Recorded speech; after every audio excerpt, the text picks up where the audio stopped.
This week's episode of our show is sponsored by Patero's Tome of Adventure, the latest project from Penny Dragon Games, now live on Kickstarter.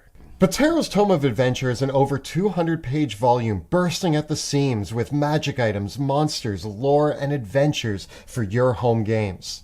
The materials and mini-adventures in the book span a wide range of genres and levels, giving you lots of different options for things that you can add into your existing campaigns or transform or use as a one-shot adventure. There are over a dozen adventures available in this book, as well as a whole slew of monsters, magic items, NPCs, and a ton of lore all ready to use in your games. As a game master, I find it is incredibly useful to just have a nice collection of ready-to-use material that I can use for inspiration or to build into my existing campaigns, especially if I'm short on prep time or running a little bit low on ideas. So make sure to check the links below to join in on their Kickstarter while it's live. And now, onto this week's episode. Greetings, my name is Monty Martin. And I'm Kelly McLaughlin. And we are the Dungeon Dudes. Welcome to our channel where we cover everything D&D, including advice for players and guides for GMs. We upload new videos on Tuesdays and Thursdays, so please subscribe to our channel, like this video, and ring that bell so that you never miss an episode. Today, we are continuing our Multiclass tier ranking series and looking at the fighter combinations in Dungeons & Dragons 5e. We're going to be ranking the multiclassing combinations of the fighter with every other class in the game. If you want to see the system that we're using to rank these multiclass combinations, you can check out our initial video where we explain that all right up over there. But generally, we're just looking at two multiclass combinations. And for the purposes of this video, the fighter is going to be the one that we're looking at as being majority of the levels that we take. As opposed to other videos where maybe a dip into fighter was worthwhile, in this one the fighter is front and center, and we're going to talk about how it lends itself to picking up a few other levels from the other classes. We try to consider all the different possibilities in combat, exploration, and social interaction as we evaluate these multi-class combinations as well, to determine which ones bring us ahead of what you would get from just sticking with a single-classed fighter the whole way through. And though it should go without saying, this is our opinion, and Kelly and I have lots of biases, which is why we asked our community to give their opinions on what they thought the top multi-class combinations were, and we'll be going through those at the end of the episode. There's a lot to discuss today, so let's get rolling. So let's kick things off with the Artificer. The Artificer already feels like a bit of a combatant, so does it lend itself to being a good pickup for a fighter? When I think of the fighter Artificer, I also imagine characters like the Lord of Blades from the Eberron campaign setting, that Warforged warlord that is really great at tinkering with their own body and is also a very superlative martial combatant. And so I think that this is an archetype that feels really, really fun. On the flip side, I think that there's a lot of ways to realize that archetype by just being a single-classed Artificer. And that is the thing, is the Artificer is already geared towards this engineer combatant. They're not just a mechanic, otherwise they wouldn't be a playable character in D&D. So you already have them building guns and weapons and magic items and all of that sort of thing. Now, if we take, say, 6 levels of fighter, and we have our multi-attack, our great foundation of the fighter build with a few feats to boot, does picking up a few Artificer levels, I mean, we get maybe a few infusions that we can use to deck ourselves out. We could have an okay intelligence score, but the thing is that your intelligence score for those first few levels of being a fighter, you're not going to go all in on intelligence knowing that you're going to take an Artificer. Well, what you could plan ahead for is you could go into that as an Eldritch Knight. If we could actually imagine a character that was, for example, a Fighter 6, Artificer 4, that character is the equivalent of a 4th level spellcaster overall. So they have 2nd level spell slots, which is just a little bit behind what you would have if you were a single-class Artificer, but a little bit ahead of what you might have if you were a single-class Eldritch Knight. You just wouldn't actually have true 2nd level spells to use with those slots yet. I think that there are options here, and it's not the worst thing in the world, but at the same time, I don't think that picking up levels of Artificer are going to get you more ahead than just staying a single-class fighter. I don't think it's bad. I think that there's certain combinations that you could build with your selection of your fighter subclass, your Artificer subclass, and your spell selection as well as your infusions. But I do think that it's going to feel like a bit of a slow start. And in both cases, the Artificer feels like a class that we really want to get 3 to 5 levels under our belt for. And the Fighter is also a class that we want to get 5 to 6 levels under our belt to get extra attack, that extra feat, all of our maneuvers, all of our other features that we're getting from the class.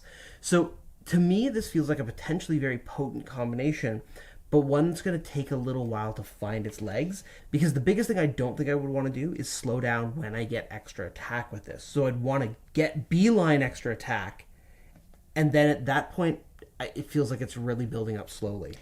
I feel like this is maybe a C tier combination. Again, not the worst. There are a couple builds. What I actually love that makes, for me, C tier implies that there's some great role play, that you won't fall too far behind the rest of the table. The great role play options are, I think, combining like a Rune Knight with an Artificer, or even an Arcane Archer and an Artillerist. I'm a little more optimistic than you. I think that it's a B for me. Okay. I think that there are combinations here that could work. I just don't think that they're necessarily better than a single class Artificer in particular. And I think that the benefits that you get from the Artificer levels really feel like they take too long to start happening in the case of the Fighter. I mean, right? I agree on all of those accounts, but we can differ on it. I just feel like I would rather play a straight Artificer or Fighter than I would combine too. them. I would too. Yeah. As we move on to Barbarian, I think that this is a really good combination. I mean, Fighters, what we're going to see through this whole video is picking up 5 to 6 levels of Fighter lays down an incredible martial foundation. Yeah. When you combine this with the other martial classes, you're just adding to that foundation. Beyond level 6, Fighters get cool stuff, but really they're just pumping up the existing numbers usually. Precisely. And so with the Fighter and the Barbarian's very front-loaded in its features as well. You're getting Rage, Reckless Attack, and your subclass in your first couple of levels. And by that point, you're here for everything you need the Barbarian. So I personally feel that this is a great dip, and one that is very, very strong at lower levels of play. We talked about this in our Barbarian ranking, but Barbarian 5, Fighter 3, or Fighter 5, Barbarian 3, both of them are strong right at the sweet spot of D&D 5e, which is coming in around 8th and 9th level. And I think that this, for me, is what makes it such an S-tier multiclass, is that it feels like every level you are getting something amazing that is adding to your character's power. It's like you went through those first 5 levels of Fighter to get extra attack. Maybe you took the 6th level and you got the feat sooner. And then Barbarian, there's your Rage. Then Reckless Attack at Barbarian 2, then the subclass with its features at Barbarian 3, and at that point, if you want to pop back over to Fighter and get the 3rd attack in there, you're great. I don't actually think taking more than 3 levels of Barbarian is worthwhile. I think it's just 3 and you're done. I think that this is also S tier. I agree with you. And I think that there's this beautiful thing that as you're leveling up, after you've grabbed your few levels of Fighter to start, you've grabbed maybe 1 or 2 levels of Barbarian, you can actually pull up both character sheets and start looking at, like, what do I gain at each level up? Yeah. And if you have like a Fighter level that you're like, oh, that's not very good, maybe, and then the Barbarian offers you something cool for that specific subclass that you picked, you could just pick and choose and you're going to have fun the whole way up. Totally. It's very, very strong, as befits, especially for any sort of melee combatant. I think that you could even go Barbarian 4 just to scoop that feat really, really early. And that feels pretty strong. That's really strong, actually. And I do mean, like, depending on the subclass you pick, you can also just grab, like, the Bear Totem Barbarian, and now you're a fighter who takes half damage. You're so tough. And even though you have to give up your heavy armor to Rage, it really doesn't matter with the damage reduction that's being applied, and you're still going to have a really strong AC. You've got your fighting styles in there. You've got plenty of feat slots to take from. The ability scores just match perfectly. They want strength and constitution, and it ultimately the entire package just intuitively works. Like, it is like a peanut butter and jelly sandwich, right? Yeah, just the sandwich is improved by the peanut butter sandwich is measurably improved by the addition of jam. Yeah. Yeah. So and what's a jam sandwich? You need peanut butter in there. Yeah. So there you go. This is your peanut butter and jam sandwich. Perfection. Everybody knows that it's the perfect sandwich. Don't argue with me. Unless you're allergic to peanuts. But yeah. Or alternatively, the fighter and the barbarian is like adding bacon to a grilled cheese sandwich. Okay. In fact, I'm just going to put this out there. I think the fighter is the bacon of D&D classes. Because most things are made better by adding bacon. Yes. And you can add a little bacon, or you can make the bacon the focus of the dish. And it both works. Like, it's like you can put bacon in a salad, you can put bacon on pizza, you can wrap scallops in bacon, you can cook things in bacon fat. I love to cook Brussels sprouts in the oven, but you know what makes them way better? Bacon and cheese. You had bacon and some shredded Parmesan on top. Oh, yeah. Now they're amazing. Totally. So yes, bacon makes even something like Brussels sprouts that is very appalling to many people. Add bacon and Parmesan cheese, and it's way better. So if you take the worst classes in D&D that are Brussels bacon sprouts, and cabbage is also really good too. I've never had bacon. It's actually like you shred the cabbage and you mix the bacon in there, and then you can fry it up with have it with a pork chop. Oh, sold. Yeah. Moving on to the bard. So now we're not really looking at like the bacon grilled cheese. We're looking at adding bacon to cabbage. I mean, bards are amazing, but do they gain enough out of... Does a fighter gain enough out of taking bard? Fighters generally are not investing in their charisma. I'd say generally you do have the option to make it a third tier stat for you, and you do get spell casting, and I will say that there are a couple, maybe 3 bard subclasses that the fighter looks really appealing to. But this is also one of the interesting things about the fighter, is that you don't have to play a strength-based fighter. You can pivot to a dexterity-based fighter instead, and dexterity is a much more palpable secondary statistic for many casters. So we can very easily make the bard and the fighter work by simply focusing on our dexterity, focusing on either ranged weapons or finesse weapons like the rapier. And that's where scimitars, rapiers, swords bard, all that can work really, really nicely together. However, I think that this is one of those cases, and I think we discussed this with our bard episode, where the fighter dip is stronger than the bard fighter combo. Yeah, if you're playing mainly a fighter and you're dipping into bard, you're gaining a few spells. Maybe you're an Eldritch Knight, but even then this feels kind of weird. You gain, like, your bardic inspiration is kind of neat, but if you're setting out to play a bard, especially a swords bard, valor bard, or whispers bard, and you decide, hey, let's grab a few levels of fighter for action surge, second wind, all of those martial weapon proficiencies, you can make a really compelling swords bard or valor bard. But the other way around, if you're playing a fighter and you're thinking, I'm going to grab a few levels of bard, I don't think you get enough from a few levels of bard. It's tricky because, particularly with the swords bard combination, the swords bard's blade flourishes are reliant on your uses of bardic inspiration, and your number of bardic inspiration uses is determined by your charisma modifier, and bards don't get their bardic inspiration uses coming back on a short rest until 5th level. So what that means is that with the fighter bard, you do need a pretty hefty commitment to both your charisma score as well as the bard class as a whole. So if we're then looking at something that's like an 11th level character that is Fighter 5, Bard 5, what we've gained out of that are, now we finally have the blade flourishes at a pretty strong state where we can reliably be using them over and over and over again in every combat. But you're already moving towards the end game. Exactly. You're already at 11th level. And so we might have had other ways to boost our AC that high. And fundamentally, at that point as well, you're an 11th level character and you've got access to 3rd level spells. And if spells were what you wanted, you could have been an Eldritch Knight all along And we'd also be coming up on our access to third level spells as well here too. Maybe you really wanted to play an instrument? I think for myself, I could give it a B. I could see it working.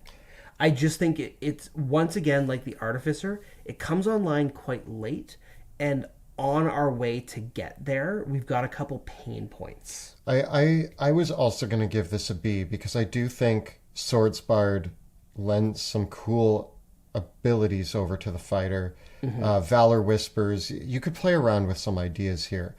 And there are martial combatant style bards. I don't think we're gaining a lot. I think there's a few builds. And I think this is more geared towards a, hey, do you guys want to play a level 10 to 20 campaign? Yeah, and I think at that point it does get a lot stronger. I do think, though, overall, the Swords Bard that takes 2 levels of fighter is the stronger way to go here, and I would rank that more highly on the Bard side of things than I would the fighter side. Next up, we come to the Cleric. So this one's interesting to me because, I mean, we already have Paladins, but we talked about this as well in our Cleric video, that a Cleric taking some levels of fighter kind of gets you an alternative Paladin that feels oddly different. Yeah. And I think starting it as a fighter is really strong, and I think that it feels very strong because, again, let's just say, for the sake of argument, we have just for this whole episode, you take 5 or 6 levels of fighter, and then you're going to take 5 or 6 levels of Cleric after that. This is another one of those cases where it feels like every level you're taking of Cleric, you're getting something that if you had compared it to what you would have gotten as the fighter, it's like, wow, this is good. That first level of Cleric is a huge power boost from whatever you're getting as your domain powers or your channel divinity. Whether you want to go with the war domain to attack with get those extra attacks with your wisdom, whether you want to be a forge domain cleric, whether you want to be a twilight cleric or a peace cleric, whatever domain you choose is going to add a huge layer of power.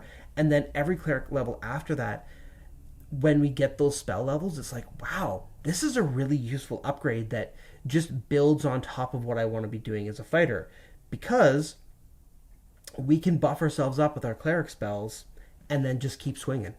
I also think that we don't need too many levels of cleric. The thing with taking spellcasters on the fighter is oftentimes you're missing out on a lot of the higher level spells. But with a cleric, I don't actually want the higher level spells. What I'm here for is enough levels of cleric to get spiritual weapon and spirit guidance. And those are 2 spells that really complement the fighter's modus operandi, because you can get both of those spells going and then just continue swinging with your sword or your weapon, and you're right in the thick of it anyways. You've got good AC because you've got heavy armor, you've got the hit points to support it.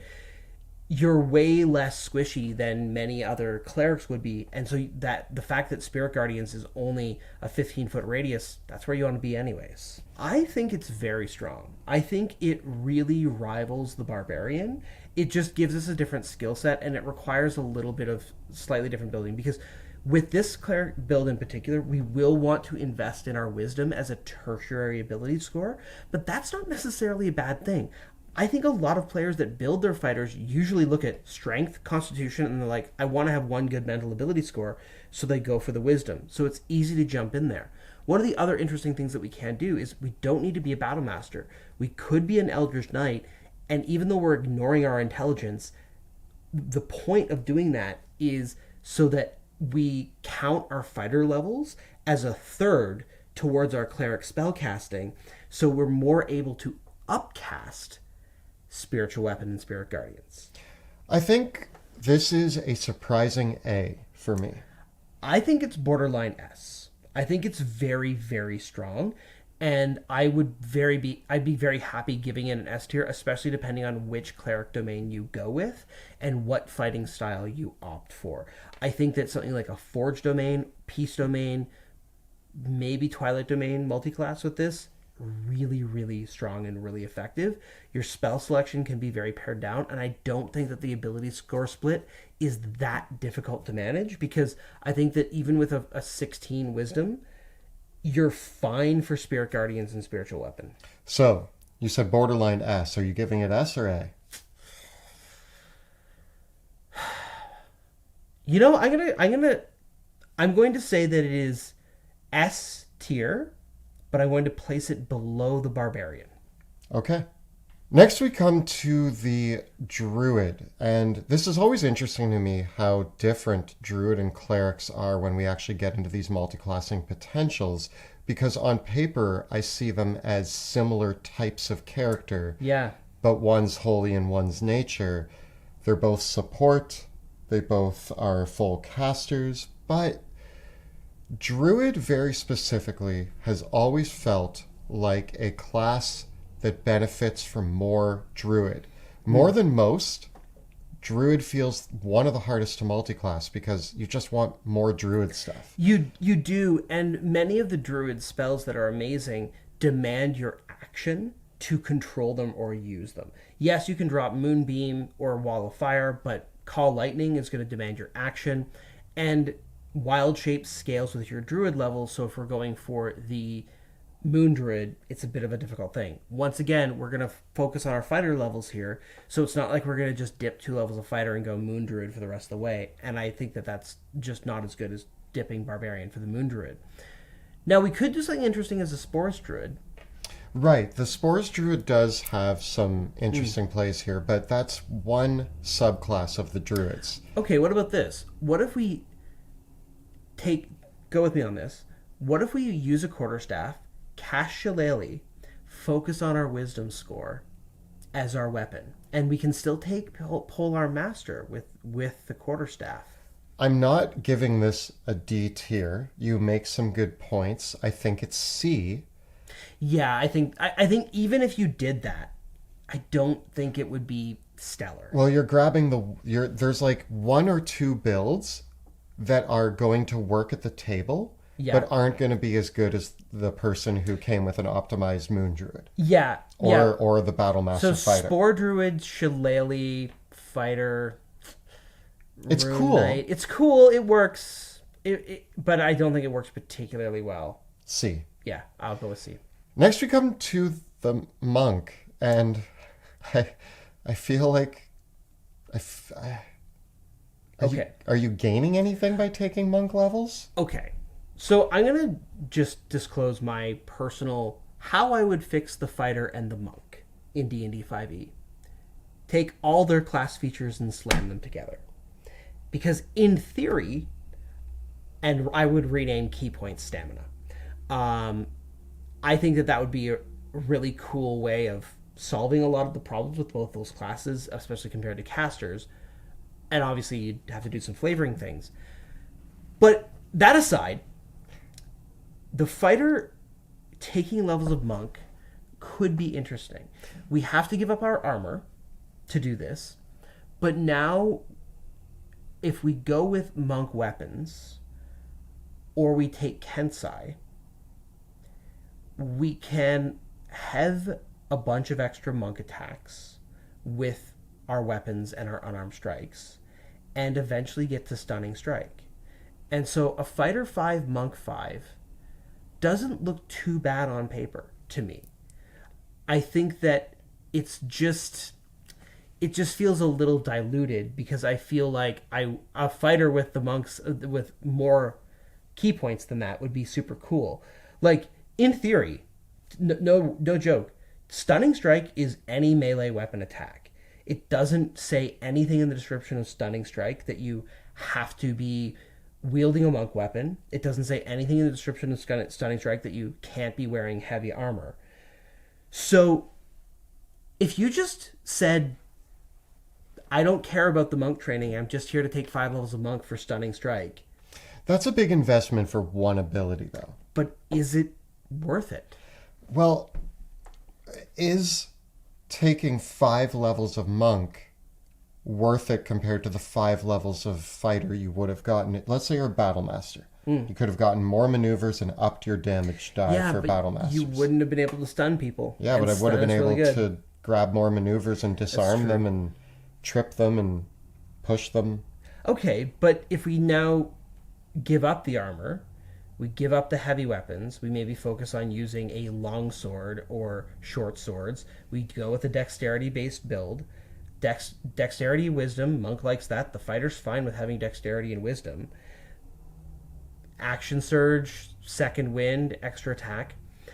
I think here, if you're honestly coming down to it, this is one of those cases where the monk is getting more out of it than the fighter is. That's what I mean, though. Is if we're a fighter player and we're like, oh, let's like if I'm a monk, I think when we get to the monk loves to grab a few things. Yeah. The fighter is already a really strong baseline, and the monk actually, I'm a monk fanboy. I love monks, but if I was playing a fighter, I don't think monk's the one I would pick to multiclass into. I also feel oddly like in these multiclass videos, we've often switched the role of me being the optimist. I feel like I'm not big on a lot of multiclasses that you're like, no, there's potential. So I think I'm giving this a C. I think you're right, with the caveat being that it's probably S tier for the monk to multiclass. Yeah, but we'll talk about that in our monk video where everything's S tier because you're not playing a monk. Okay. Moving right along, the Paladin. I do think that this is good. I think that we gain a lot here. So once again, let's just go back to the arguments that we had about the Cleric and the Bard, and then look at what the Paladin brings us. The fighter, being the bacon, will pair well with a lot of different things because as long as the fighter has strength or dexterity, they're happy. Paladins already are a class that wants to have a good strength, a good constitution, and a good charisma.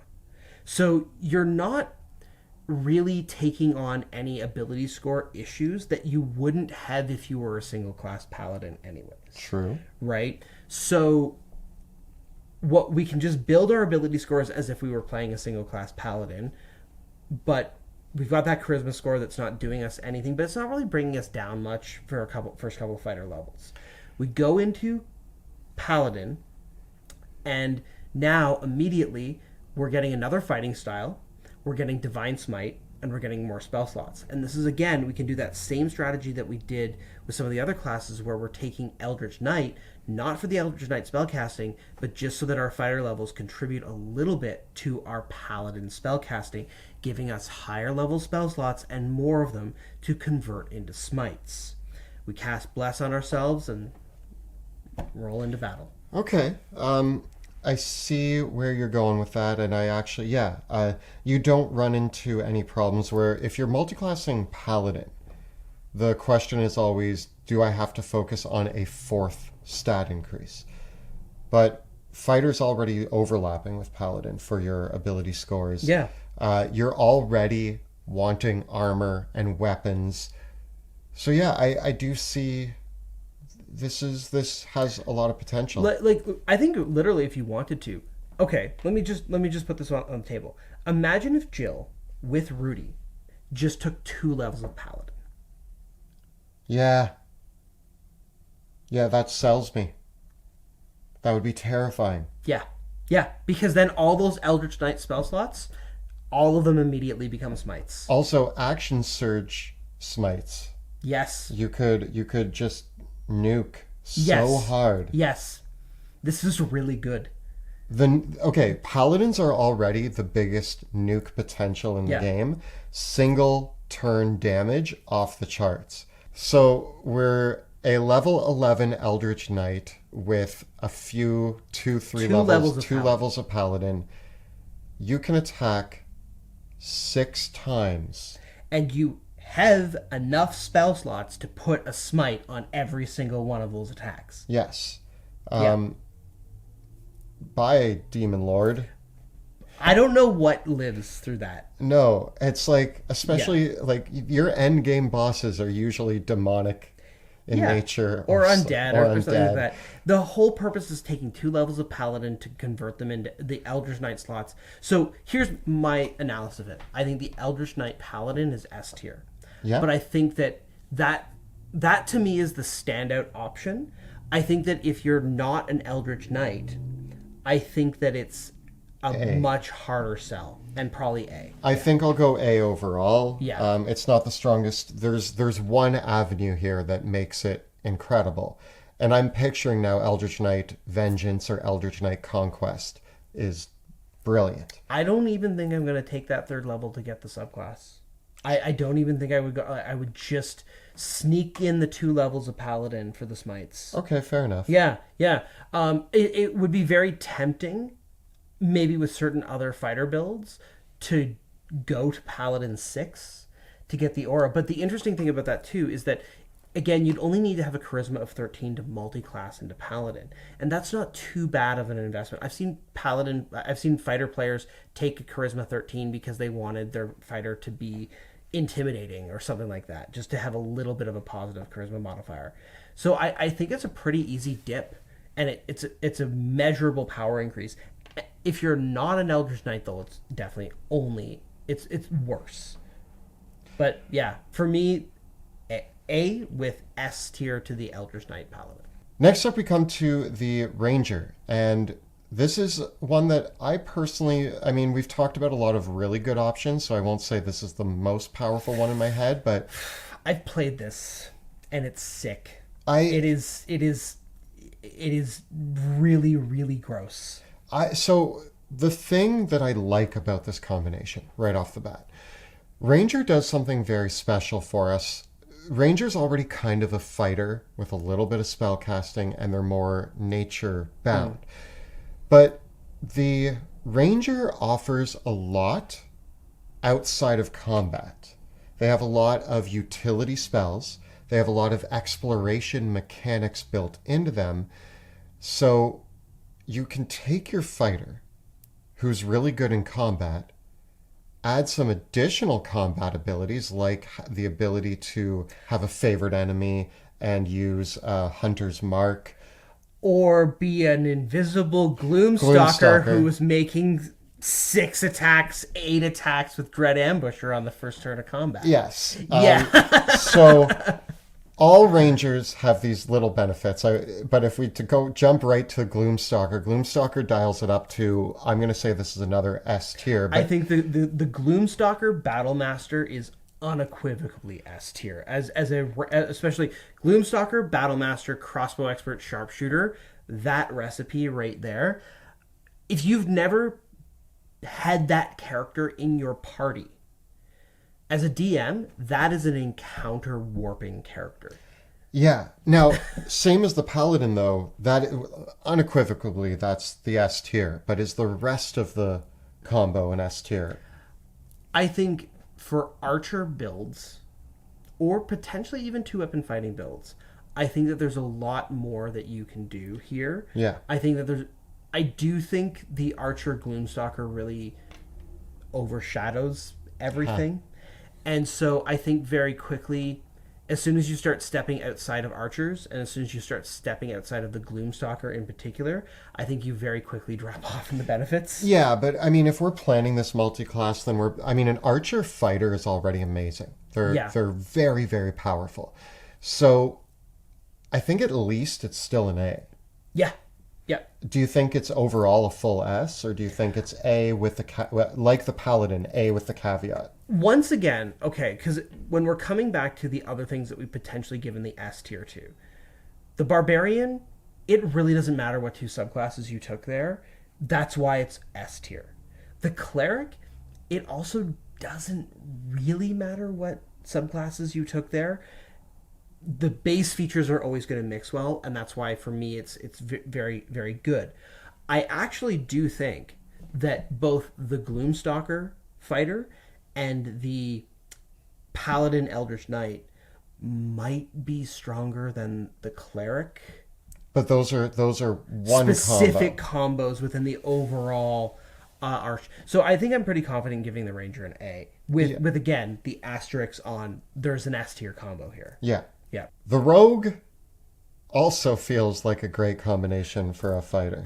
For the many of the same reasons, and especially for the Archer, we're just gaining different types of utility here. We're getting a little bit of extra damage with sneak attack, but we're gaining amazing mobility with cunning action and all the skill goodness as well. I actually love the fact that, like, sometimes you're playing a fighter and you get all the goods of being a fighter, but you're like, I wish I could be more stealthy. And you add the rogue in that, and you just get this sort of suite of awesome skills and abilities. Oh, yeah. And it's very useful if you're going for a certain character who's not fully a rogue, but you want more combatant capabilities. Not to talk about trifectas, but assassin rogue, So 3 levels of rogue, 3 levels of ranger to get to Gloomstalker. I knew you were gonna. I was gonna say Plus this too. the 5 levels of fighter. So we're not doing three. We're not doing 3-way multi-classes, but I've definitely built.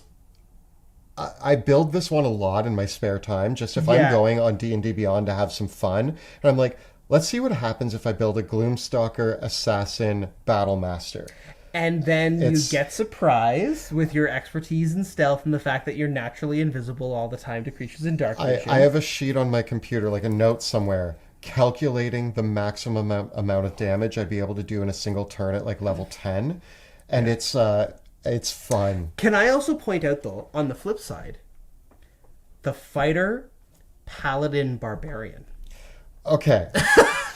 We're jumping out of the scope of these videos, but if you are looking for a 3-way combo, the fighter's a great place to jump into 2 different options. Are those 2 potentially the strongest? Like 3? Maybe we should. Side note: pin for future Dungeons Dudes video. Triple multi-class video. I think we could do a single video of just what are the strongest triple multi-class. But fighter rogue, great. Fighter ranger, great. Yeah. I'm giving this one an A as well. Yeah.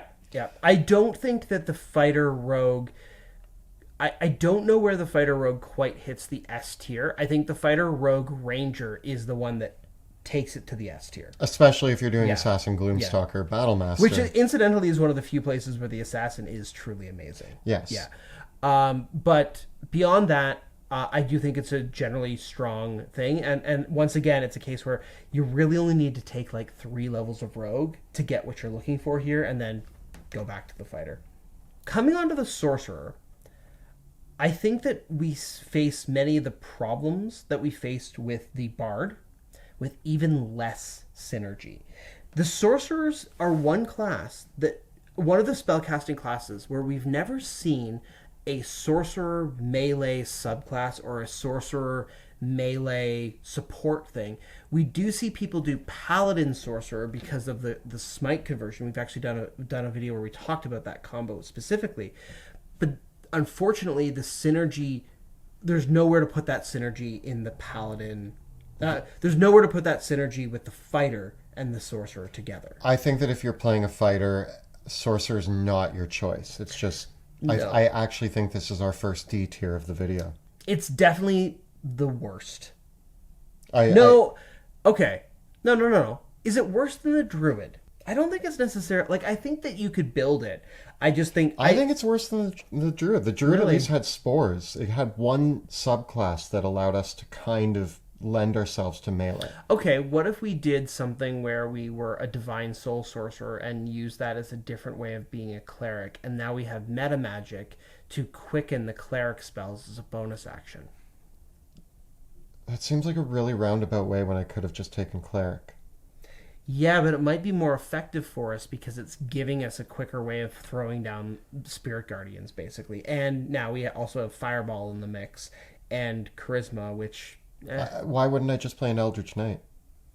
No, you're going to do that. You're going to be Eldritch Knight with Divine Soul Sorcerer. I'm giving it a D. I don't like it. I don't like it. I'm not as down on that as you. I'm going to give it a C+. You're so optimistic today. I think that there's potential in it. I think that there's a specific way that you could put it together that maybe you find something that works. And I don't think that it's terrible. Because again, I come back to this whole idea. The fighter is the bacon. Bacon goes with... and the sorcerer is my ice cream. I was just about to say it. Bacon goes with everything except for ice cream. I love ice cream, but I don't want bacon on my ice cream. You know what else is actually not good? Bacon flavored potato chips. Actually, I kind of dig those. Although I would have bacon on my nachos. Oh yeah. Yeah. But the sorcerer is one of my favorite classes in the game. We know that. It's ice cream. The fighter is bacon. It goes with everything, but not with sorcerer. D tier. Okay. All right. Moving along to the warlock. We have another combination here, a one combination. Although... Hexblade. Yeah, but here's the thing. We're starting with fighter. We're taking a bunch of levels of fighter. Yeah. Are we playing a fighter with max charisma? This is a pale comparison to the Paladin Warlock Hexblade. And Doesn't it work also, as well. when we get to the Warlock video, maybe if you're a Hexblade and you take a couple levels of fighter, great. But if you're Yeah. a fighter and you're playing a fighter and then you're like level 6 or 7 and you're like, maybe I'll pick up a level of, or a few levels of Warlock to get Hexblade. It actually, Yeah. you would have had to start with Hexblade, Yeah. and that's not what this video I is just talking don't think about. think it. Yeah, I think that even that combo of trying to do something around the Hexblade with the fighter, and you're taking more than 2 levels of fighter. I think that's just not a good character. I think that's like a C. I think that to me almost is a D. I just think that you really struggle to find combinations there. This is an interesting one because it's a full reversal when we look at the Warlock taking levels of fighter versus a fighter taking. But absolutely, the fighter does not want Warlock levels. And even if we're talking about one subclass because unfortunately the Hexblade's the big martial one. Any other Warlock subclass? Just no, just no. Yeah, I don't want it. I'm giving this one a D. Okay. The Wizard. With the Wizard, again, we have one subclass to talk about here that maybe has potential, and the rest, I think, don't really. Okay. So I'm going to try to sell you on this one. Really? Okay. On why it could arguably be S tier. And we're talking not a wizard dipping in fighter. We're talking a fighter dipping in wizard. Yeah, I'm saying, okay, I'm imagining a character that is going to be Fighter 11, Wizard 9. Okay. We're going to be an Eldritch Knight. Okay. With those fighter levels added to the wizard levels, we're actually going to bump it just up enough so that we have a 6th level spell slot. Okay. Okay. So if you compare Fighter 11, Wizard 9 to straight up Eldritch Knight 20, I think that this is hands down stronger than Eldritch Knight 20. Now, we will want to invest in our intelligence. Yes, we will with this character. And what about the journey to level 20? Well, we're going to be a dexterity-based fighter to start. We're going to have all our martial weapon proficiencies, and for the first couple levels, we can wear armor and fight with sword and shield and be a pretty reasonable frontline tank. Then from there, we'll take all of our wizard levels and balance things out, and we will eventually be a character who is going to be slinging around spells like animate objects and summon Fae. We're going to be able to teleport, throw down walls of force, fireballs, and counter spells. We're going to have plenty of spell slots to convert into shield. And we are going to have all the Eldritch Knight tricks, and we're also going to have Blade Song and all of the other Blade Singer tricks as well. We're going to eschew our armor once we become a Blade Singer, and this is a pretty powerful character. It's definitely more martially focused than a straight Blade Singer 20, and it's definitely more spellcastery focused than straight Eldritch Knight 20. But is this your true spell sword? I think that this is a character that feels good to play, and it feels like a true hybrid that is strong at all levels of play. I do think it's interesting, though, that I would go straight fighter to 11 and then start taking my wizard levels. Again, it's one that takes a while to come online slowly. I actually think that Eldritch Knight 6, Blade Singer 6, looks pretty good on paper. You've talked me out of a very low ranking. I still don't think that this is anywhere close to some of the amazing combinations we've talked about, unless you've been invited to a level 21 shot. I think it works. I think it's perfectly serviceable past level 9. I think that your pain point for this character is going to be between, unfortunately, right at the sweet spot of D&D. That's the issue. So you can give it what you're going to give it. I'm giving this a B, and that's because you've convinced me to. It's gone up. Okay, I'm giving it an A, and I think the Blade Singer Eldritch Knight is potentially an S. I don't know if it's as strong an S as the other ones. I really like it.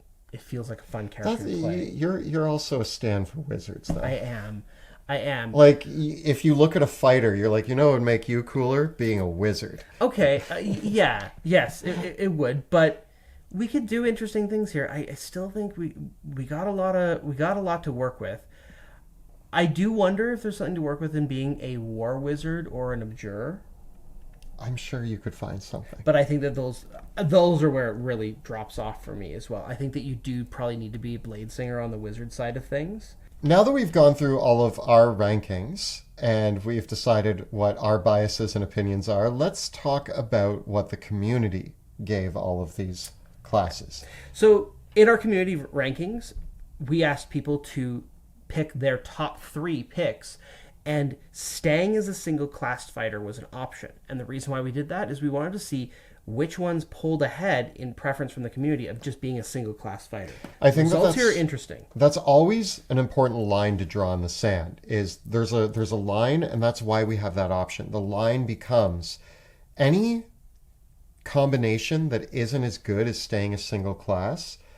That's kind of saying something that you're going to be stronger if you just stayed as the fighter. But there are a few that people thought were better. So 72.4% gave it to Barbarian, which is the clear winner. And I think we gave it S tier. I think that definitely checks out. Then after that, we have Rogue, which we gave an A to. And actually, I personally thought that there were a few other options that were a bit better than the Rogue. The Rogue is great. The Rogue is amazing. It's really good. It deserves to be above staying single class fighter. It does. What's interesting though is our third option is staying a single class fighter. That is the third winner. And I personally think that Ranger, Paladin, and Cleric all deserved better. The Druid was the clear loser in the community rankings, with the Bard and the Sorcerer also being very lowly ranked by the community. Only less than 3% of people gave it to these. 0.7 for the Druid. The Artificer was also quite low, and of kind of the Artificer and the Monk were also quite low, as was the Cleric. I think the Cleric was the only one that I would say got done dirty. I think the Cleric could be ranked a lot higher than what the community vote gave it, but I do agree that the top of the line picks are bang on. I do think that when we ask people to pick their top 3, Cleric is not your first, second, or third choice usually, and that's probably why it fell behind. It's tough with our rankings because some of the ones that have very little, it doesn't mean that they're terrible, it just means that they weren't majority of people's top 3. And so that's always the tough part, is Cleric did get done dirty by these numbers, but also it's hard to say that I would pick Cleric over a Barbarian, a Rogue, a Ranger, or just staying a single class fighter. Maybe. But it depends what I'm going for. Overall, though, the fighter is a very versatile class. And I think giving it the title of the bacon of D&D, as far as pairing it... I mean, is it the cheese? Cheese is up there with bacon with what it will go with. I mean... Well, that's why the bacon grilled cheese. Yeah, cheese and bacon. Cheese, bacon, and bread. Is there another class that's the cheese? C for cheese. C for charisma. Maybe it's the charisma-based classes that are the cheese. Yeah. The cleric is the bread. Also, you can really cheese D&D by combining... Exactly. So the cleric is the bread. Because bread goes with anything, but it's never like the star of the show. Also, that feels oddly appropriate. Yeah, our daily bread. Yes. And it feels appropriate for the charisma-based classes to be the cheesy ones. And then the fighter is the meat. Bacon. The meat, yeah. The bacon, yeah. There you have it, our food analogies, as usual. Yes. We'll call this the bread, bacon, cheese theory of Dungeons & Dragons. There you go. There you have it. So tell us about your favorite way to make a bacon grilled cheese sandwich and your thoughts on this video and what your favorite fighter combinations are in the comments below. The videos on our channel are made possible thanks to the incredible generosity of our Patreon supporters who all agree with us that cheese, bacon, and bread are life. If you want to become a patron of our show, support the channel, and get on our patron-only Discord server, follow the links in the description below. And if you want to see us cheesing it up with a lot of bacon and bread, you can watch our live play in the Worlds of Drakkenheim, which is Tuesday evenings on Twitch. You can find all the previous episodes right up over here. And we've got plenty more tier ranking content for D&D 5e right up over here. Please subscribe to our channel, like this video, and ring that bell so that you never miss an episode. Thanks so much for watching, and we'll see you next time in the dungeon. Bring bacon. And cheese. And bread, I guess. It's a party.